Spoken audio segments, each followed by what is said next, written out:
Ce tribunal est fait pour l'Afrique et pour les voyous comme Poutine. Ces propos dégoulinants de racisme ont été adressés par un dirigeant occidental au procureur de la Cour pénale internationale pour qu'il cesse ses investigations sur les exactions des dirigeants israéliens.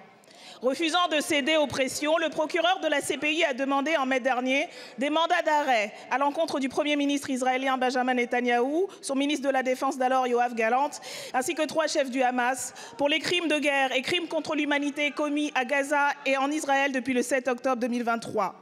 Ce jeudi 21 novembre, la chambre préliminaire de la CPI, qui a elle aussi fait l'objet de nombreuses menaces, a suivi ces réquisitions et délivré 3 mandats d'arrêt contre Netanyahou, Gallant et Deif, le dernier responsable du Hamas possiblement encore en vie.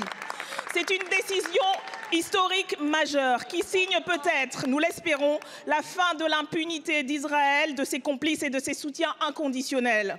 Les 125 États membres de la CPI ont désormais l'obligation d'arrêter les fugitifs qui se trouveraient sur leur territoire. La majeure partie d'entre eux ont indiqué qu'ils le feraient. Toutes ont bu, quelques-uns comme l'Allemagne ou la Hongrie s'y refusent. La France, quant à elle, s'est montrée bien timorée, là où elle devrait parler clairement et agir avec célérité pour faire cesser les massacres qui continuent.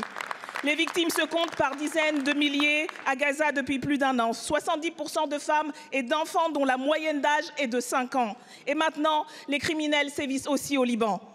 Monsieur le Premier ministre, votre gouvernement arrêtera-t-il, oui ou non, Netanyahou et Gallant si d'aventure ils se retrouvaient sur notre territoire? Comptez-vous, oui ou non, entreprendre des poursuites à l'encontre des ressortissants français qui ont pris part, sous les ordres israéliens, aux crimes poursuivis par la CPI? Comptez-vous, oui ou non, mettre fin aux livraisons de matériel militaire qui permettent à l'armée israélienne de commettre ces crimes? Comptez-vous, oui ou non, demander la fin de l'accord de coopération entre l'Union européenne et Israël? Quand reconnaîtrez-vous l'État de Palestine?